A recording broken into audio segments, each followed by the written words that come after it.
Sərhədləri aşan bir ömür və qitələri dolaşan xatirələr. Ümummilli lider Heydər Əliyevin anadan olmasının 100-cü il dönümü münasibətilə Türkiyəli jurnalist Seyfullah Türksoyla Azərbaycanın əməkdar jurnalisti Etibar Babayev tərəfindən qələmə alınan xatirələr işığında nəşri bugün artıq beynəlxalq sülhün və dostluğun simvoluna çevrilib.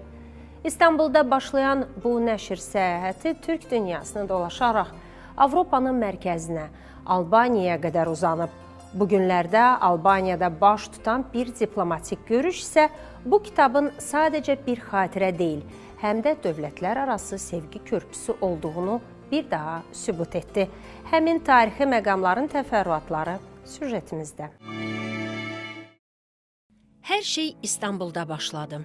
Heydər Əliyevin zəngin siyasi irsini və insani keyfiyyətlərini əks etdirən Xatirələr işığında kitabı Ulu Öndərin 100 illik ehtiramı olaraq Türkiyə paytaxtından dünyaya yol aldı. Ankara və İstanbuldan sonra bu qiymətli toplu qardaş Türk Cümhuriyyətlərini Qırğızıstan, Özbəkistan, Qazaxıstan və Türkmənistanı qarış-qarış gəzərək oxucuların mənəvi xəzinəsinə çevrildi.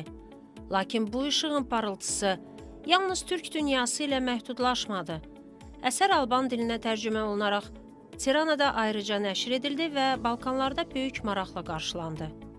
Bugünlərdə isə kitabın taleyində unudulmaz bir səhifə açıldı.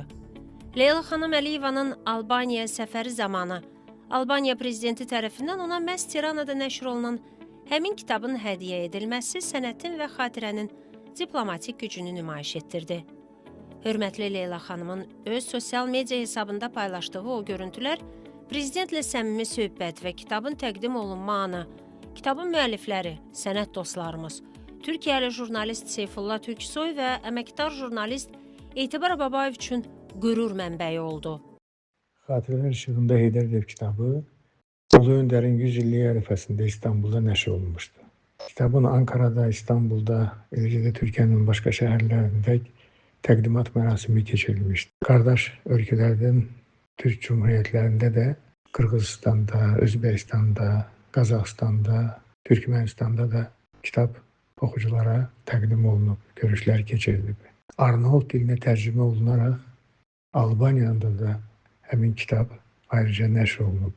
Bu yaxınlarda hörmətli Leyla xanım Əliyevanın orada səfərdə olanda Albaniyanın prezidenti ona bu kitabı hədiyyə edib. Hörmətli Leyla xanım öz Instagram səhifəsində də həmin görüntülərin video yazısını, foto şəkillərini də paylaşmışdı. Bunu onun səhifəsində görmək həm mənə, həm də Seyfullah Türksoy'a çox xoş oldu. Biz də öz sevincimizi öz dostlarımızla, öz səhifələrimizdə, sosial şəbəkələrdə böyük sevinclə paylaşdıq. Xatirələr işığında Heydər Əliyev kitabı bugün İstanbuldan Tiranaya, Bakıdan Aşqabada qədər böyük bir coğrafiyada Ulu Öndərin dühasını yaşadır. Bu uğur xatirələrin heç vaxt köhnəlmədiyini və səmimiyyətin bütün dillərdə anlaşıldığını bir daha təsdiq edir.